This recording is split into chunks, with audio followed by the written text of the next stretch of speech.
watching, Miss Kelvette? I actually am very into 2 shows right now, but for actually 3 shows, but for similar reasons. Okay.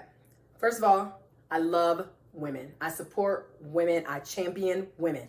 Women rock. So anytime something is woman-led, Rock, okay. women rock. Anytime something is woman-led, I want to know more about it. Okay, cool. Recently, I've been watching Beef, Swarm, and Slip. Okay, But so Beef and Swarm are on my to-do list. Haven't watched them yet. Okay. And Never then heard of Slip, and I'm not even going to talk about the shows, but I'm just talking about the idea that I'm very into the fact that these shows even exist. Because they're so long in our lives where you couldn't see women on television as the lead in a show that's just about a human experience. And so that's what I've been very into. And they're flawed. All of them are very flawed. Okay. And I know some people don't like that. It makes them uncomfortable to see women I have a friend who hates anything where the woman is not behaving how stereotypically you would want them to behave. I don't like that. So these women are very flawed. They're acting up. They're being themselves. And it's wonderful to watch. Okay, I might put those. I know Swarm and Beef have already been on my to-do list. Mm-hmm. I'm just so overwhelmed with all the other stuff I'm watching. Mm-hmm. It has to go on the bottom of the list, and I can't let it jump what I'm already into. Okay. Because I'll never finish anything. Yeah, and then Slip kind of slides in there too. And Beef and Swarm are people of color. And I really appreciate that because you rarely, and then for it to be mainstream. So it wasn't like they tucked it away or put it on some channel that nobody knows about. It's literally on Netflix. It's literally on Amazon Prime. Yeah, so I really appreciated that. Okay, cool. Yeah. Cool. Yeah, what are you watching, Miss April? I'm the last person in America to get on this, but I just started Snowfall. I know it just finished, but I just started it. Snowfall. Yes. Okay. And that's typical to me. I like to wait until it's all the way done so I can binge it at my leisure and not have to. I don't like waiting. It drives me crazy. So I've been watching Snowfall, and I'm still very early in the series, and I'm at a place where Franklin gets on my fucking nerves, and I don't like Franklin, and I just feel like you ain't built for this life, Franklin. Wait, what episodes are you on? I'm early, season 1. I'm early into it. Oh, and I'm just when is you gonna boss up, Franklin? This is not for you. And no, I'm actually into season 2. And into season 2, I feel like you're perpetrating and you think you're a boss, but you're not really a boss. Okay. And I feel as I'm watching the show, because obviously I'm watching from a consumer standpoint, and I can see things that he doesn't see, but literally in season 1, when Kevin took that hit of crack, Kevin is a crackhead is what just went in my head, because I just felt like, Franklin, you don't see how hype and excited he was to be the one to test the rock and how much he liked it, and then he just started to look like he was deteriorating episode after episode. Kevin is a crackhead. Your friend don't need to be a part of your business. I just felt like I was seeing it, and I'm like, why doesn't Franklin see this stuff? So I'm still on the fence about Snowfall, and I've done my best to avoid any spoilers about how the series ends because I really want to let it unfold. Spoiler alert, Dumbledore dies.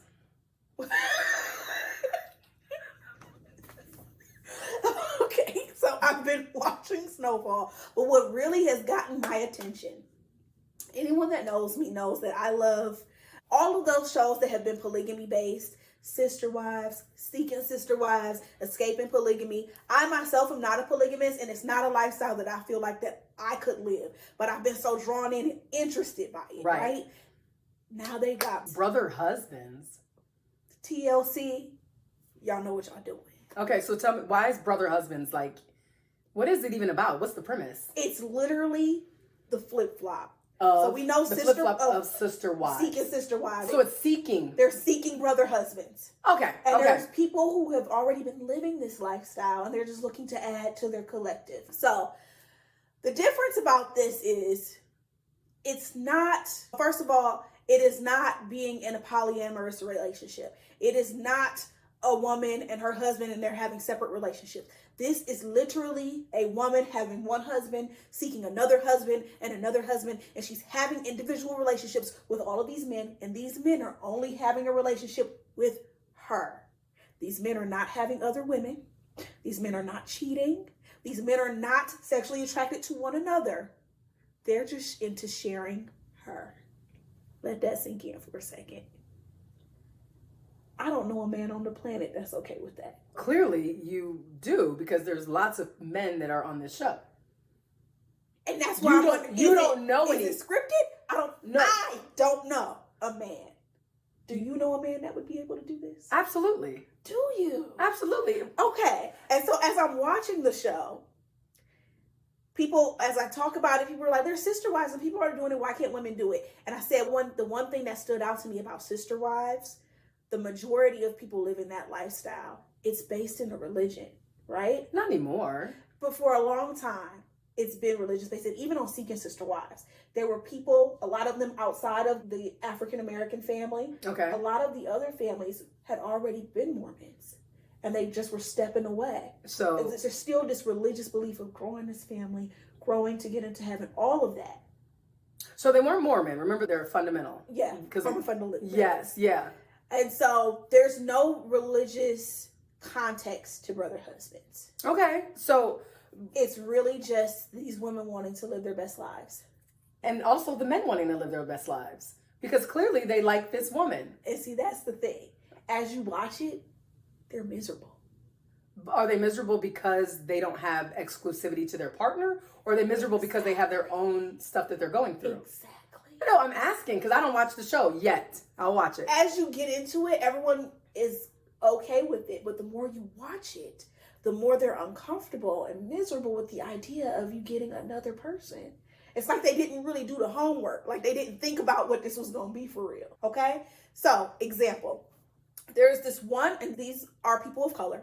I think her name might be Kenya. I'm not sure. But she has two husbands. A husband of 26 years, Carl. He's chill. Carl don't give a shit about nothing. Okay. You can just tell that, you know what? I feel like maybe we've lived life. And maybe they just drifted apart. Maybe she's still in her prime and she wants to do so many things. And he's just, I just want to play my game. I want to go.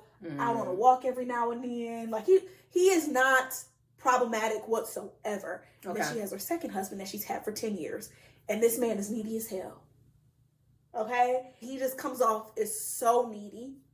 And because it's just been them three for so long, I think maybe he's gotten comfortable with him being the new shiny thing in the house, the new husband. And now she's Christine. Yes. And now she's looking for a new husband. And the second it was brought about, you could just see the terror on his face. I'm uncomfortable. Even saying things like, if this person comes about, how does that impact my status in your life? Yeah. What is my role in your life then at that point? Those are great questions. They are great questions for someone who maybe is surprised. Not a second husband.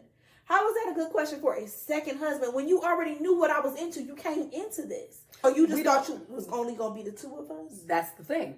We don't know their arrangement. So that might have been their arrangement up front is at some point we may expand our family. We may bring in more husbands. And I think she says she always felt that way. So that would have been her responsibility to express that to her partners as well. Perhaps. And he's also very uncomfortable because they live in a 2-bedroom apartment. So her primary bedroom has been his bedroom. So they go to sleep together every night. Number 2. Yes. Okay. And so she wants another bedroom. She wants him to have his own space, and she wants her own space so that she can date, entertain a gentleman caller if she so chooses. Oh, I see what you're saying. And so it's just so much change at once. They're thinking about getting bunk beds for the 2 guys, and she would have her own room. No. She's thinking about getting an apartment big enough where there's 3 to 4 bedrooms. She wants her own space, her own she-shack, for her to entertain if she so chooses, or just be by herself. I don't want to have to be up under you. And he doesn't know how to deal with that. A room of one's own. Yes. I don't have a problem with that. I don't either, but he feels cast to the side. And so this suddenly meant, I want us to have a wedding. I want us to have something that makes me special. And she just is looking at him like, what? See, I don't watch the show, so all of the things you're saying sound reasonable to me. For me, it didn't sound reasonable just because he wants to feel special, and he made a request to his partner. But it sounds as if he is struggling with the idea of her having less time because, in all honesty, I get the impression that Carl just been there. Oh, Carl barely he on his video games. He been doing his own thing. Almost been like he's been under this facade that he has his own wife and Carl just his living friend. Okay. And I wonder if he understood what he was getting into. Because this woman, she is giddy. She is full of life. And she wants to just be out here. She doesn't want to be restricted And I feel like that was probably very attractive to any man until you get into it, realizing she's not about to change none of that just because y'all together.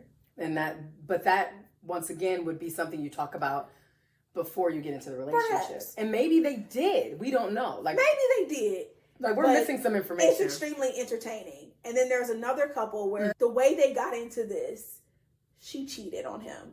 And so they really had to come to Jesus talk of, okay, I cheated. Does that mean we're over? What do we do? And you can tell he's in it because he doesn't want to lose her. And she wants more than just him. How can we tell that? He looks so sad. He's so uncomfortable. His mom has come on and just said, you don't want this. Then he brought up the idea of, maybe we'll have kids. And she stopped him. No, we're not having kids. Stopped him dead in his tracks. His partner stopped him. Yes. No, I'm not having kids. And he goes, oh, okay, we're not having kids. And his mom was like, 5 minutes ago, you just were excited and you want the idea of having kids. Maybe one day we might get to the place of talking about it. He is really just in it because he doesn't want to lose her. Every time she's bringing up things about having brother husbands, because obviously if you're having a brother husband, it almost alludes to the fact that they're going to live there with you all. He's not comfortable with that. Is he speaking up for himself? He is just there. Okay. Because that sounds like he's going to build resentment. It feels like the resentment's already there. It would definitely change the dynamic if they get another person. I don't think he's ready for it. And he just needs to say it. And I think perhaps the answer is, are you ready to be with a woman who's cheated on you? Can you move past her cheating on you? It sounds like he already has. And assert yourself. Have you, though? To just say, okay, keep going out here. It's like you're trying to take control back. Are they still together? Yeah, they're together in this moment. Then he is, in some capacity, accepting of the infidelity. I think he would rather be with her cheating than be by himself. And in a way to grasp some control over a situation he had no control over, I'm telling you, you can do this. I'm giving you permission to do this so that I can have some control over it in a way. And they might have changed the dynamic of that relationship after the infidelity to allow openness. Is that what happened? I don't know. You have to watch it because as she is giddy and wanting to talk about it, he seems somewhat shut down. Looking at her dating profile, I don't know. Talking to people, she went on one date and she came back and she's talking about a date. He doesn't seem like he really wants a relationship. He seems like he wants a friend with benefits, and that's okay. And her husband goes, no, that's not okay. I thought you were looking for something else committed. You can't just be out here gallivanting and having just random sex. He really wants to control the way this goes so that he could feel okay with it rather than just saying, I'm not okay with it. But I think even in him saying what he is saying, that makes me feel better because I was almost under the impression that he wasn't saying anything. But he's saying some stuff. He backtracks a lot. He backtracks. He alludes to it and then he backtracks. And then his mom has come in, which kind of leads me to think, is this just your character? Have you been pushed around by women your whole life? Because his mom is saying, like, this isn't, you don't want this. And he's like, no, Mom, I do. No, Mom, I think I do. Do you or don't you? Well, he's disagreeing with his mom. Subtly. So what do you think about the show overall? Is it a must watch? Is it? For me, and this is just because of my obsession with all of these relationships that are just not the normal monogamy, it was a must watch. Will I give it a season 2? I don't know. Okay. I don't find that I've had enough family dynamics on the show that have drawn me in. As you can tell, Kenya and Carl and Tiger, they have drawn me in. So if they got their own show, I will watch it. But all of the other units, so I feel if you gave me a second season, you might watch the board and just keep that one dynamic and get some fresh couples or groups. And that might make it go on because nobody else has really piqued my interest. How many polycules are on the show? Like how many? I think there's 5 to 6. 5 to 6 relationships on the show. Yes. So the one that you talked about that's the primary. Everyone's getting the same amount of screen time. Really? Yeah. So who are the other couples? They don't stand out. Not really. There's another, and again, I don't recall everyone's name. There's another one. She's Black as well. There's another family of color, and their dynamic is interesting in that she was in a monogamous relationship with her husband, and then she got into a car accident. And it almost seems there was a relationship shift for them after her accident, after she had to go back from healing, learning to walk, learning to talk, do all those things. And he was there by her side. But then those things that you have in a relationship, the intimacy, wanting to be close to someone, hasn't changed for her, and it has for him. Okay. He's not interested in a sexual relationship. And I'm wondering, did that fade away because he had to be her caretaker for such a long time and helping her after the accident? How long is a long time? However long it takes for someone to totally recover from an accident where they have to learn to talk and to walk and to do all those things for themselves again. And he's adamant in that he doesn't want a divorce. He loves this person. That's his wife. He's just not interested in that aspect of the relationship anymore. And for me, that's a no. I can't be in a relationship where someone isn't interested in intimacy anymore. That would just... Physical intimacy. Yes. Because it sounds like they have emotional intimacy. Yes, they do. Okay. Because there's a difference. I don't know how I would do in a relationship where there's just no prospect on the horizon of physical intimacy again. That's challenging, especially if that's something that you have to have in a relationship. Yeah. So, what has she said? She has a brother husband. What has he said? He's cool with not having intimacy. He's cool with it. Yeah, she has a brother husband. Then this sounds like it works. It does for them. Okay. And she's seeking another because now she wants a baby. Her first husband has adult children. He's not interested in having any more kids. Okay. Her second husband, both of them are carriers for the sickle cell gene. She's not interested in even crossing that barrier with him because she would never want to have a child with sickle cell. Understand that? Okay. So now she's seeking a brother husband, and it's almost like she's seeking a surrogate. She's seeking the sperm because she wants someone to raise children with her, but she wants someone to procreate with at this time. And so raise children with her, like in the same household? She wants someone who's going to be a father. In the same household? Like do they currently all live together? Is it that dynamic they used to, they don't anymore. Okay. Because two grown men in their house can be hard, obviously. And so they don't live together at this time. What I find interesting about her is I feel like she's putting it all out there too soon on her date. Like date one, you're saying, yeah, and ultimately I'm looking for someone to have a kid with. And you are like putting off these men because who the fuck wants to hear that on date one? I'm looking for you to be my baby daddy. I don't know. When is appropriate? If you need to know if you even like this person. You need to have conversations to figure out, would you even be a good candidate to be a father? And I don't think you can find all that out on the first date. I think but since that is her primary objective, she wants to find somebody to have a baby with and have a family with. She's not wasting her own time. I appreciate that. But I think you're coming across men who can tell you, at some point, I might be okay with that. But at some point, it's not the same as your biological clock. If you're looking to go ahead and rush through this and you're trying to get pregnant and have a baby by next year, that could be a little bit much. Because just because you feel like he's the one, sometimes it might take that other person a little while longer. I want to date you. If you have this other husband and other dynamic, I got to see how I feel about that dynamic. I got to see if I'm cool with your husbands. I got to see how I feel talking to your family. I got to tell my mom I'm having a baby with somebody who got 2 other niggas. Like it's a lot of steps. I'm back. It's a lot of steps. Okay, I don't think you can do that on one date. This is my thing. I don't have a problem with it because I think that she's weeding them out early. On the first date, almost before the first date, you're letting people know. I don't mind that because it sounds like she's going to have to find somebody very specific. They have to pass that test first before they even go into, can you live in a house with us? Yeah. So I like it. Ask early. I wish more people put their I think deal it's breakers off-putting to a lot of people though. Good. Because those aren't the people you're looking for.